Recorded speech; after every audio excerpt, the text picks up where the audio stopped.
Welcome back to the channel. Today, we're rediving into one of the most badass chapters in human exploration history, the Vikings. Journeyed to North America 500 years before Columbus even had his first wet dream about finding a new trade route to Asia. And I know what you're thinking. You've seen the TV shows. You've heard the stories about horned helmets and berserker rage. But let me tell you something that's going to blow your mind. The real Viking exploration story is far more incredible and brutal than anything Hollywood has ever shown you. Picture this. It's the late 8th century, and you're a young Viking warrior living in what's now Norway. Your homeland is getting crowded, the good farmland is taken. Winter is always just around the corner, threatening to starve your family. But here's the thing. You've even got something that most people in medieval Europe don't have. Ships that can sail anywhere, warrior skills that make you nearly unstoppable, and a culture that sees exploration and conquest as the highest form of honor. You're not just going to sit around and wait to die of starvation or old age. You're going to sail west into the unknown and take whatever you find. Now, you might be wondering how these medieval Scandinavians became the greatest explorers of their age. The answer lies in their ships, the famous long ships that could navigate both open seas and shallow rivers. These weren't just boats. They were technological marvels that gave Vikings capabilities no other European culture possessed. A typical longship was about 70 feet long, but only 16 feet wide. The shallow draft that meant they could beach almost anywhere. They could carry 30 to 60 warriors and their supplies. And here's the kicker. They were fast enough to outrun most other ships of the era. But let me tell you something that might surprise you about Viking expansion. It was just random raiding and pillaging. These people were systematic, strategic explorers who established trade networks that stretched from Greenland to Constantinople. They were merchants, farmers, and settlers just as much as they were warriors. The popular image of Vikings as mindless berserkers is complete bullshit. These were some of the most sophisticated seafarers and navigators in human history. The expansion westward started with the Shetland and Orkney Islands, then moved to the Hebrides, Ireland, and Iceland. Each step was a launching pad for the next. And here's where it gets really interesting. They were just following coastlines like most medieval navigators. Vikings were sailing across open ocean, using the sun, stars, and even the behavior of whales and seabirds to navigate. They had no compasses, no detailed maps, just incredible seamanship and balls of steel. Let me paint you a picture of what it was like to be on one of these exploration voyages. You're packed into a long ship with dozens of other warriors, sailing across the North Atlantic and seas that can kill you in minutes if you fall overboard. You're eating dried fish and hardtack, drinking sour ale that tastes like piss, and sleeping on deck in all weather. The ship is constantly soaked with freezing spray, and everyone smells like a combination of wet wool, rancid fat, and unwashed bodies. But you're sailing toward the unknown, toward new lands where you might find wealth, farmland, or glory in battle. The settlement of Iceland around 870 CE was the first major step toward North America. Iceland wasn't just a random discovery. It was a carefully planned colonization effort.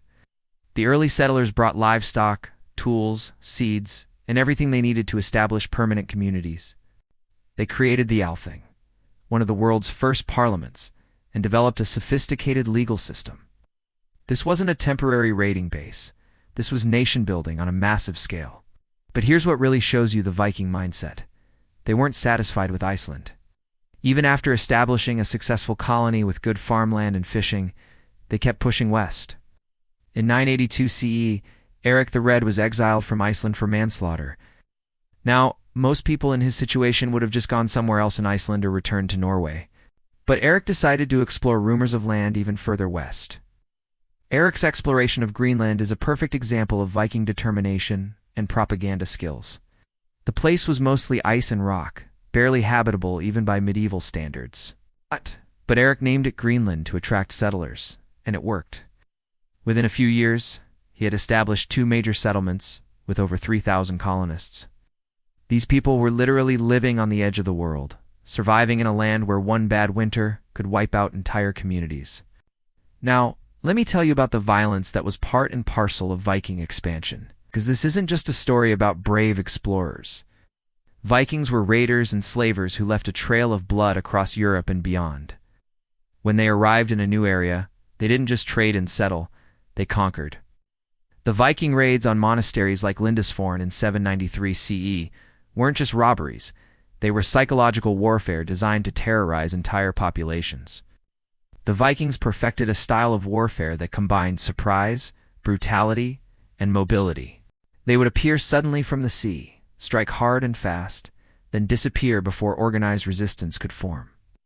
They weren't interested in holding territory initially. They wanted portable wealth, slaves, and information about what lay beyond the next horizon. The slave trade was particularly important to Viking expansion, providing both labor for their settlements and a commodity they could trade for supplies and equipment. But here is something that shows you how sophisticated Viking exploration really was. They developed an entire intelligence network across Europe and beyond. Viking traders, mercenaries, and settlers were constantly gathering information about new lands, sea routes, and opportunities.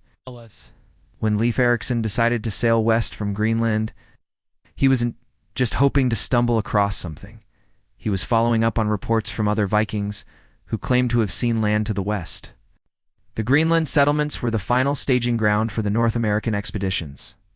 By the late 10th century, Vikings had established a supply chain that stretched from Norway to the edge of the Arctic. They had mastered cold weather survival, developed new ship designs for Arctic conditions, created a culture that glorified exploration and conquest. They were physically and mentally prepared for the ultimate challenge, crossing the Davis Strait to North America. The psychological preparation was just as important as the physical. Vikings had a worldview that saw the unknown as an opportunity rather than a threat. Their religion emphasized courage in the face of death. Their poetry celebrated heroes who died gloriously in battle or exploration. And their society rewarded those who brought back wealth and stories from distant lands. When you combine this mindset with superior naval technology and centuries of exploration experience, it's almost inevitable that they would reach North America. By the year 1000 CE, Vikings had been exploring and conquering for over 2 centuries. They had established settlements from Iceland to Russia, from the Faroe Islands to Sicily. They had served as mercenaries for Byzantine emperors, traded with Arab merchants, and raided monasteries from Ireland to Spain. But their greatest achievement was still ahead of them: the discovery and settlement of North America, which we'll explore in our next part. What made Viking exploration different from later European expansion was its organic nature. They weren't following a grand plan or serving a king's ambitions. They were individual families and communities pushing boundaries, following opportunities, and adapting to whatever they found. This grassroots approach to exploration made them incredibly resilient and flexible, qualities they would need in abundance when they finally reached the shores of North America.